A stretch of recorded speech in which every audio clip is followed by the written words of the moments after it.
नुकसान होणार नाही आणि एकही कर्मचाऱ्यांचा भविष्य निर्वाह निधीचा जो पैसा आहे तो इतरत्र खर्च झालेला नाही। अनिल परब एक मिनिट सभापती महोदय, मंत्री महोदय आमच्या प्रश्नाला उत्तर देत नाहीयेत।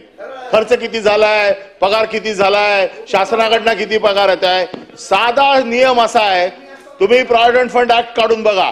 प्रॉव्हिडंट फंड ऍक्ट मध्ये जर कामगारांचे पैसे कापले आणि जर ते भरले गेले नाहीत तर त्याला तात्काळ अटक केली पाहिजे त्या विश्वस्ताला। या सरकारचे ज्या एसटी कामगारांचे जे तारणहारे आहेत, सदावर्ती, गोपीचंद पडळकर, सदाभाऊ खोत, मी जेव्हा मंत्री होतो 1 महिना पैसे नाही भरले, दुसऱ्या महिन्यात जाऊन तक्रार करायचे, ताबडतोब अटक करा विश्वस्त मंडळाला। आणि आता 6 महिने त्यांची खीळ बसलेली आहे। तुम्ही जे सांगताय ना शासनाचे पैसे आले हा प्रश्न नाहीये, तुम्ही कामगारांचे पैसे कापलेत आणि कापलेले पैसे तुम्ही जर भरले नसतील तर तो फ्रॉड आहे, ती चिटिंग आहे कामगारांबरोबर। हा गुन्हा आहे, तो गुन्हा दाखल करायची गरज नाही। सुमोटो हा गुन्हा होतो त्याच्यामध्ये, कारण तुम्ही एखाद्याचे पैसे कापून घेतलेत आणि ते जिथे भरायला पाहिजे तिकडे। आणि प्रॉव्हिडंट फंड ऍक्ट अतिशय स्पष्ट आहे, याच्यामध्ये नो अँटिसिपेटरी बेल, याच्यामध्ये नो बेल, याच्यामध्ये कामगाराच्या हक्काच्या पैशावरती जो डल्ला मारतो त्याला सरळ आतमध्ये टाकलं जातं। आणि अशा प्रकारचे ते कुठे गेले तारणहार, ते एक खाली गेलेत, एक तर दिसतच नाहीयेत आणि एक जे बँकेचे विश्वस्त बसलेले आहेत आता, या सगळ्यांनी त्या वेळेला एसटी खड्ड्यात घातलेली आहे आणि त्याचे परिणाम भोगताय तुम्ही। पण प्रश्न असा आहे की ज्यांनी प्रॉव्हिडंट फंड ऍक्ट तोडला, ज्यांनी कामगारांचे पैसे कापले आणि भरले नाहीत, त्यांच्यावरती आजच्या आज गुन्हा दाखल करून त्यांना ताबडतोब अटक करणार का? कारण तशी नियमात तशी तरतूद आहे आणि तुम्हाला ती कटावीच लागेल, नाहीतर या कटामध्ये तुम्ही देखील सहआरोपी आहात असा आरोप कदाचित उद्या होईल।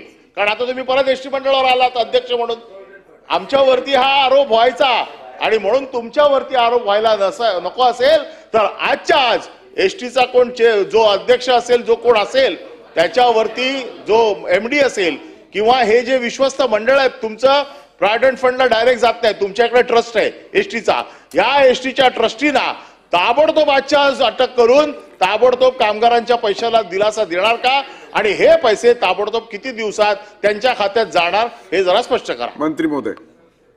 सभापती महोदय, मी उत्तर दिलं होतं की 10 तारखेलाच अर्थसंकल्प जाहीर झाला आणि अर्थसंकल्पामध्ये आता आपण जरा जागेवर बसा। मंत्री महोदय बोलतात, आपण जरा बसा, आपलं ऐकून घेतलंय। मंत्री महोदयाचं उत्तर आहे का आपण? एसटी महामंडळाला भरघोस प्रमाणामध्ये निधी उपलब्ध करून दिलेला ही वस्तुस्थिती नाकारता येणार नाही, परंतु आजपर्यंत काही गोष्टी, आता बघा सन्माननीय सदस्य परब साहेब फक्त ऍडव्होकेट नाहीये, त्या खात्याचे मंत्री सुद्धा होते, त्यामुळे निश्चितपणे त्यांना माझ्यापेक्षा जास्त अनुभव आहे आणि जाणीव पण आहे। त्या खात्यामध्ये त्यांनी एवढी वर्ष अतिशय चांगल्या प्रकारचं काम केलेलं आहे। जर काय त्यांचा सल्ला त्यांच्याकडून ह्या संदर्भात काय सल्ला घ्यायचा असेल तर मी निश्चितपणे सल्ला घेईल त्यांच्याकडून। परंतु सभापती महोदय, आपल्या माध्यमातून मी सांगतो, एसटी कामगारांचा कुठल्याही प्रकारचा भविष्य निर्वाह निधीचा एकही रुपया त्यांचा खर्च केला जाणार नाही। काही परिस्थिती बघा, काही परिस्थिती वातावरणानुसार आणि काही राज्य शासनाच्या निधीच्या अभावी काही गोष्टी घडत असतात, परंतु शेवटी कुणाची तक्रार आलेली नाही। अध्यक्ष महोदय, सभापती महोदय, प्रामुख्याने मीही सांगितलं की अनेक आंदोलन माझ्या सुद्धा ऑफिसच्या बाहेर जाऊन त्यांनी आंदोलन केले, यांच्या समोरच केलेलं असं नाही अध्यक्ष महोदय। त्यामुळे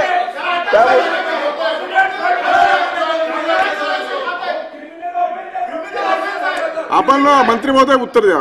नाही, माझं सन्माननीय सदस्यांचं हेच म्हणणं आहे, शेवटी एसटी महामंडळ आपलं आहे, हे कर्मचारी आपले आहेत आणि अशा कर्मचाऱ्याला कुठल्याही त्यांच्यावर अन्याय होणार नाही ही जबाबदारी माझी।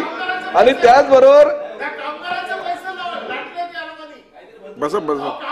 सभापती महोदय, ह्या सन्माननीय सदस्यांना काही चुकीची माहिती उपलब्ध झालेली आहे। सभापती महोदय, कामगारांच्या खात्यावर पीएफची रक्कम जमा आहे आणि